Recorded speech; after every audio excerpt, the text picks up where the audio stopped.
नमस्कार मित्रांनो, मी अमेय. तर या रीलमधला माझा प्रश्न हा अल अ, दिल्ली इथे होणाऱ्या 98व्या अखिल भारतीय मराठी साहित्य संमेलनाबद्दल आहे. तर माझा प्रश्न असा आहे की दिल्ली इथे होणाऱ्या 98व्या अखिल भारतीय मराठी साहित्य संमेलनाच्या अध्यक्षपदी पुढीलपैकी कोणाची निवड झालेली आहे?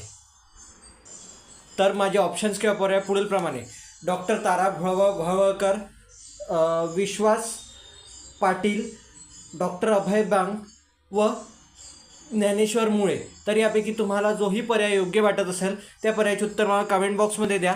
तसेच तुम्हाला माझा हा प्रयत्न आवडत असेल तर ज्या प्लॅटफॉर्मवर तुम्ही मला पाहत असाल त्या प्लॅटफॉर्मवर मला फॉलो किंवा सबस्क्राईब करा. तसेच असेच आणखीन सामान्य ज्ञानाशी निगडीत प्रश्न पाहण्यासाठी हे चॅनल सबस्क्राईब करा.